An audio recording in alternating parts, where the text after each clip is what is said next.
Consider the lowly egg. Here in the US, the egg has been relegated to a breakfast item.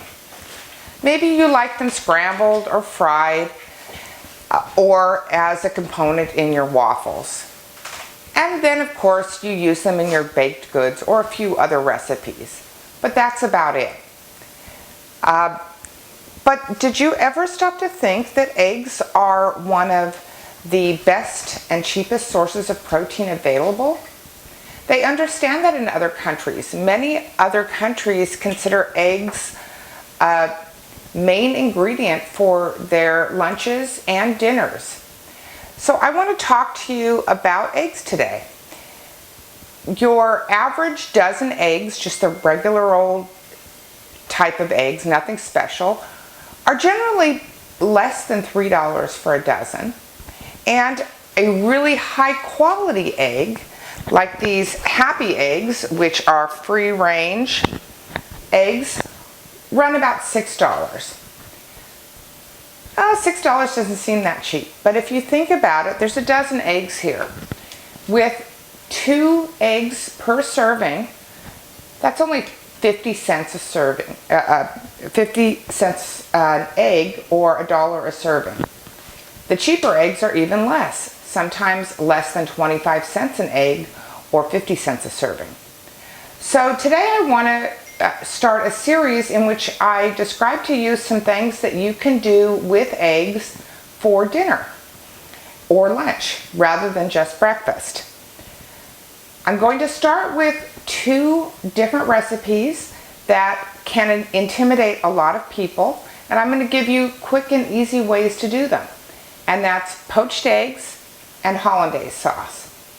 You can use them together in an Eggs Benedict or separately. You could use poached eggs in a frisee salad with nice French Dijon vinaigrette and bacon lardons. You could use the Hollandaise on vegetables such as asparagus or in many other ways. And all you need to make both recipes are eggs, butter, a lemon, cayenne pepper, and salt. All fairly inexpensive ingredients. So when we come back, I'm going to show you how to make both the poached eggs and the Hollandaise. Okay, so I'm going to show you how you can make both your poached eggs and your Hollandaise simultaneously in case you are planning to make Eggs Benedict. For these purposes, I'm just going to make 2 poached eggs just for myself so that I can use a smaller pan. So the first thing I want to say about poaching eggs. Even though I went to cooking school, I've taken countless cooking classes, etc., I always struggled with making poached eggs. They always fell apart in the water. The advice to add a little vinegar to me always made the eggs taste like vinegar, and so I never would poach eggs at home. So I had to wait until I was out to have poached eggs. And a lot of times in restaurants they would over poach them, etc. So when I discovered these tricky little items, I fell in love. It's called Perfect Poach. It's by a company called Tovolo. I originally bought these at Sur La Table years ago, but I don't think they carry them anymore, but I have discovered that Amazon does. And what they are is they're egg poaching bags. Single use. They look like this.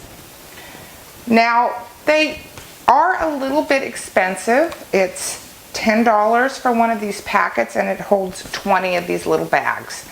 But because the eggs are so cheap, even adding 50 cents per bag to the cost of the egg, you're talking about 75 cents to $1 per egg. That's still pretty cheap. So what I do is, when I'm going to poach egg, is I open up and I put it in just a water glass so that it stands up.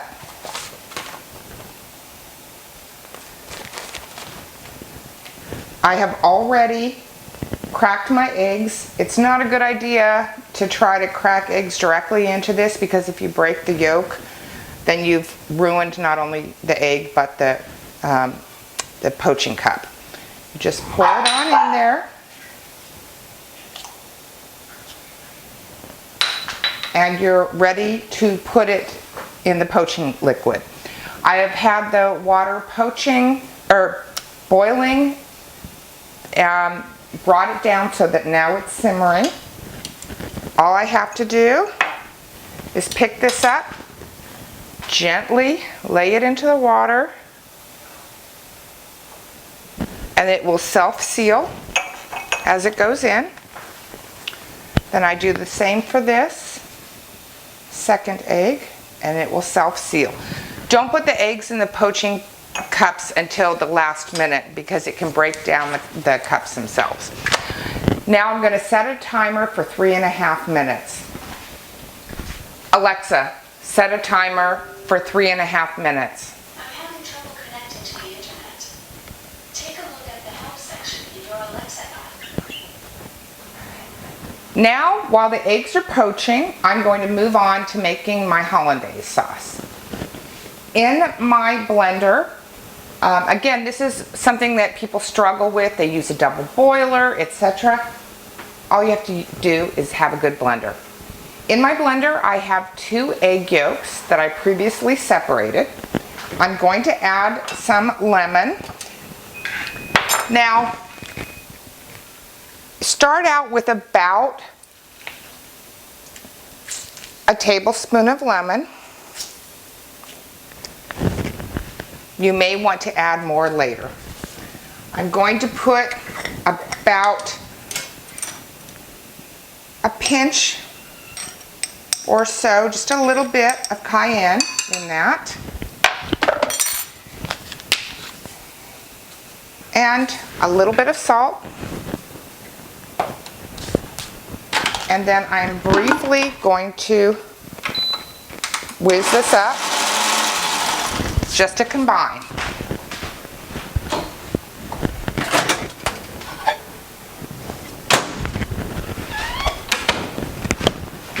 Now I have approximately 75 grams of unsalted butter, and I've microwaved this until it's very hot. And I'm just going to turn on my blender and slowly drizzle in the melted butter.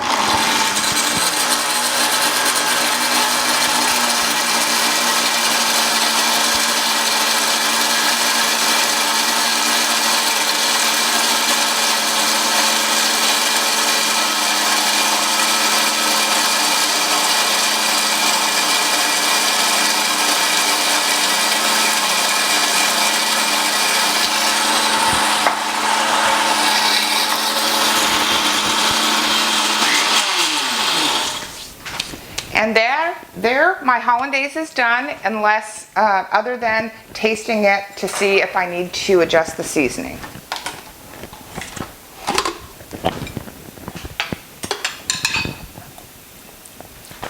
Yes, definitely needs more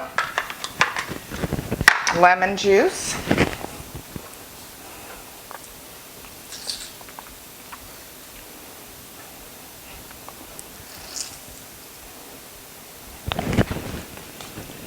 And just a tiny bit of cayenne pepper more. You're not trying to get it hot, but you want to actually taste a tiny bit of spiciness to it.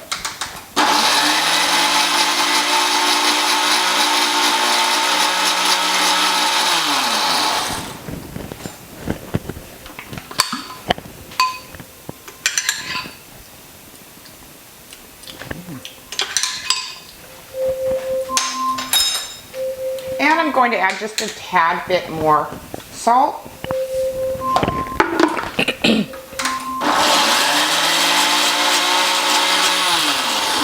Now the Hollandaise is done and my eggs are done.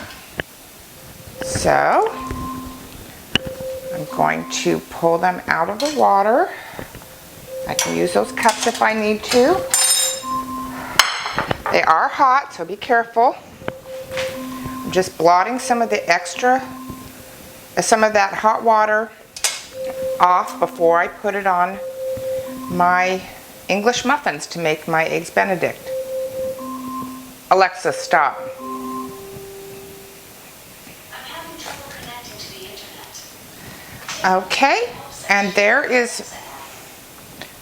Okay, and there is my nicely poached egg, which I can put onto my toasted English muffin.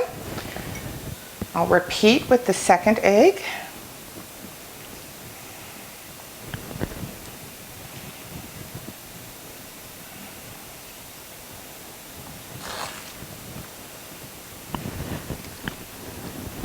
Which unfortunately I did get a little overcooked because I got distracted by Alexa, but it should still be tasty.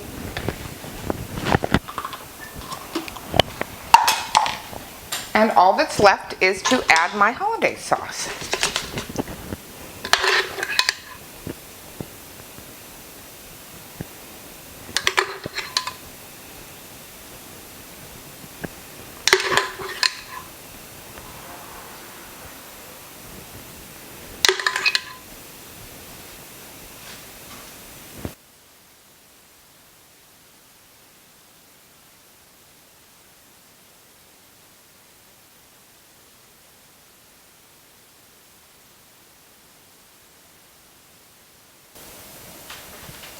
So that is how you make poached eggs and hollandaise sauce. And if you want to put that together into Eggs Benedict, you can do them both simultaneously.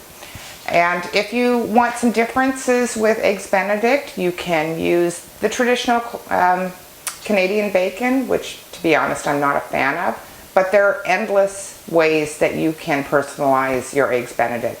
You can use sauteed or steamed spinach to make eggs Florentine. You can use some leftover braised short rib. Pretty much anything you can think of, you can make a Benedict with.